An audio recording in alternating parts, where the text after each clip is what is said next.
Tuff-N-Uff is back on Sunday, May 26th at the South Point Arena as Pink Spot Vapors presents the Tuff-N-Uff Festa Brawl. The toughest amateur fighters in the country will step into the cage at 7 p.m. The Festa Brawl pre-party starts at 5:30 with a free beer tasting and live music. Tickets start at just $25 in advance. Call 797-8055. It's the Tuff-N-Uff Festa Brawl, May 26th at the South Point Arena. Brought to you by Finley Kia, Glenn Lerner, and Pink Spot Vapors. Stop smoking, start vaping. Visit Pink Spot Vapors at 6485 North Decatur Boulevard in Vegas.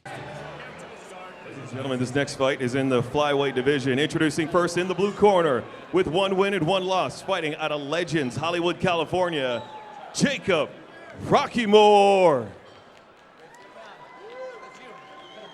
And his opponent fighting out of the red corner with 3 wins and 6 losses, fighting out of Hawaiian Fighting Arts, right here in Las Vegas, Nevada. This is Junior Gomez. Our ref in charge of the action, Jason Trevino. All right, gentlemen, we know our rules, right? No elbows, no knees to the head. Just protect ourselves at all times, listen to my instructions at all times. Touch gloves and go back to the corner. Let's handle it. Very intense stare down. Welcome back to the Orleans Arena here in Las Vegas. Dave Farrer, John Morgan, Chris Matthews looking at a flyweight matchup right now between Jacob Rockymore, who's wearing the black trunks, Junior Gomez wearing the black trunks with the Mexican flag on the side. They were face-to-face just a moment ago. There was a lot of intensity. These guys fighting in the 125-pound flyweight division. Junior with a nice jab there early, trying to work from distance. He does have the reach advantage. You see Jacob Rockymore trying to shoot from the outside. Junior Gomez sniffed that out immediately. Junior Gomez, this is his 14th amateur fight at just 22 years old. He's a 125-pound iron worker. Jacob Rockymore, on the other hand, a full-time student. Jacob says that he uses meditation to prepare for his fights. Referee's going to call time there. Looked like an unintentional low blow. Rockymore's knee snuck through and got Gomez and the boys. Junior Gomez got a little blood coming from the nose, mouth area there, so some of those early shots from Jacob Rockymore landing. You can see the game plan right away. Jacob Rockymore wants to get inside, wants to work from the clinch. Junior Gomez wants to keep that jab, that front kick, and keep Jacob Rockymore at bay. Gomez lists himself at 5'7", which is very tall for a 125-pounder. Rockymore, 5'4.5".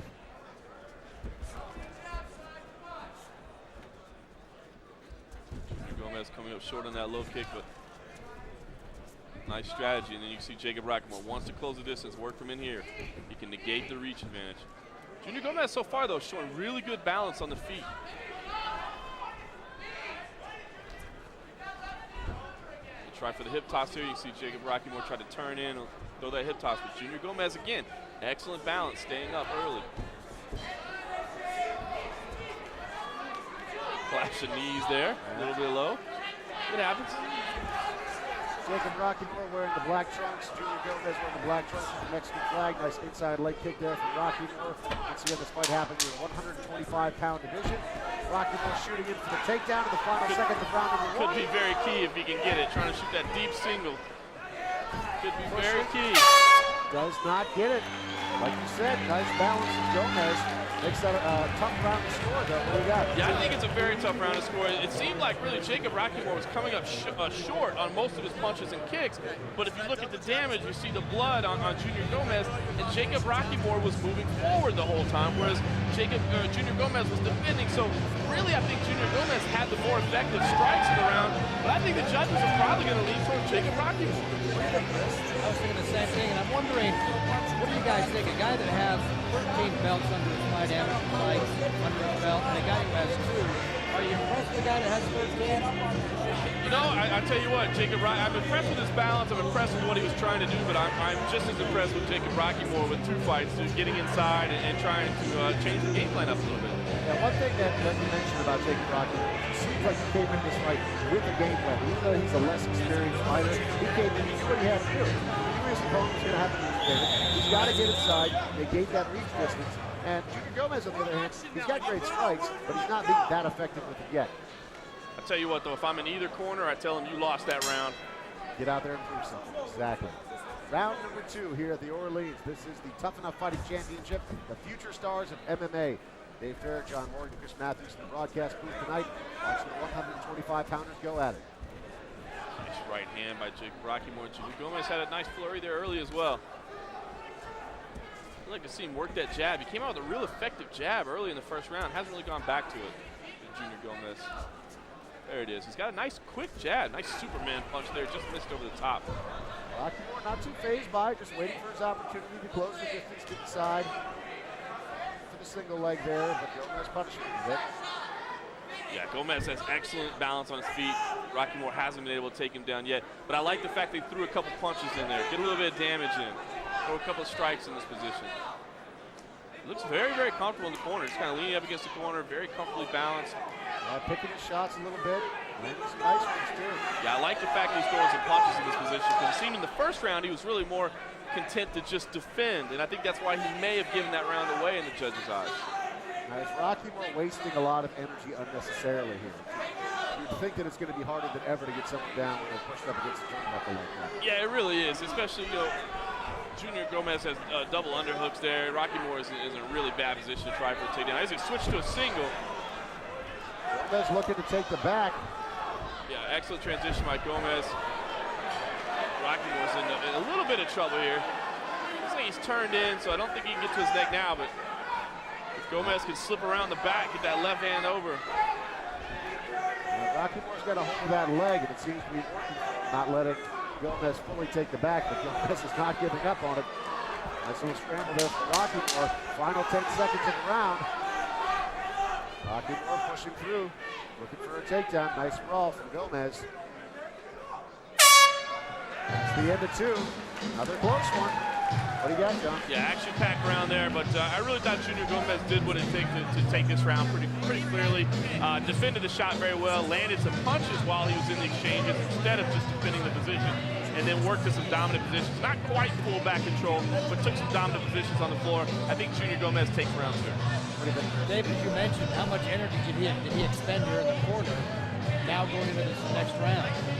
Yeah, and he's really got to diversify a little bit. He had the single leg that he was going for the better part of that round. Again, this is amateur fighting, so 2-minute rounds, that's all the time that you've got. And if the single isn't working for you and you're the one in there using a bunch of energy and taking a bunch of damage, it's time to try something else. You just don't have enough time to try to continue to push that move through. Yeah, and it didn't work at all in the first round either. Again, Junior Gomez could very easily be up 2 rounds to none right now. That first round was so close. So you're right. I think he's got to switch up something, maybe try to dart in and out, use his speed. Going back to that single leg takedown is not going to work. Third and final round. Jacob Rockymore wearing the black trunks. Junior Gomez wearing the black trunks. Oh, big knee there. Mexican flag on the side. Nice right there from Rockymore. Gomez liking it, saying, come on. Gomez looking pretty confident at this point. Yeah, this is his fight right here. I think maybe, Rockymore's corner wanted him to switch it up a little bit, but he can't stay at range. Yeah, that is the worst thing that he could do. Big head kick there from Gomez. Gomez seems to have found his distance. Rockymore cannot.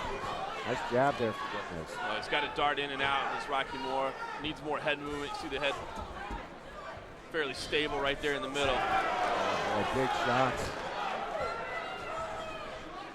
Gomez doing a great. This is Gomez's fight right here. This is exactly what he wants to do.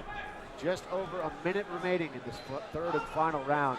And again, they end up in the same spot. Rockymore pushing Gomez up against the turnbuckle in the corner, looking for a takedown that seemingly is going to be very hard to get. Gomez has that underhook. Gomez spinning out. Now he's going to put Rockymore in the corner. Well, maybe not. Throw a couple of knees in there. Rockymore going for the takedown. Gomez, very impressive with his balance. Excellent balance. Got his hand on the ropes. He's got to be careful with that. Nearly wound up in top position from that. Rockymore kept his feet, but a little more than 30 seconds left, and hanging on to this position is not going to do anything. Jason Trevino, our referee, is going to break him up. Who, by the way, is rocking an awesome mustache tonight. Rockymore looks fatigued. He looks like he's a bit out of sorts right now. I think he's going to try for a home run punch, but Gomez just going to be content to tee off out here on the outside. Took him over there, looked up the clock. Nice left hand. Gomez punishing Rockymore. Rockymore trying for that tie clinch, but again, he's just got nothing in this clinch. That brings us to the close of 3. Hard to see how you can score that one against Junior Gomez. Yeah, I think Rockymore's got to be a little bit disappointed. He had a game first round, you know, tried his best in the second, third, never quit, continued to move forward, but Junior Gomez was absolutely teeing off from range in the third and final round. Clear-cut round 3 for Junior Gomez. He's got this thing at least 2 rounds to 1, perhaps even a clean sweep. And Chris, I think that you're right, man. We didn't see it a lot in the first round, but maybe that experience did play a big factor. You see here in the replay, Gomez really found his range. He was able to deliver a lot of punishment, and it just confused Rockymore. He didn't know what to do. Gomez had a big reach advantage, and he really put it to work, coupling that with his amazing balance that he showcased. Very nicely done by Junior Gomez. Score 1 for the Iron Man. 125-pound ironwork. Wouldn't think it, but man, he showed some tenacity, man. Tough kid. We'll find out the judge's official decision right now. All right, after 3 rounds, we have a unanimous decision. Your winner, the red corner, Junior Gomez.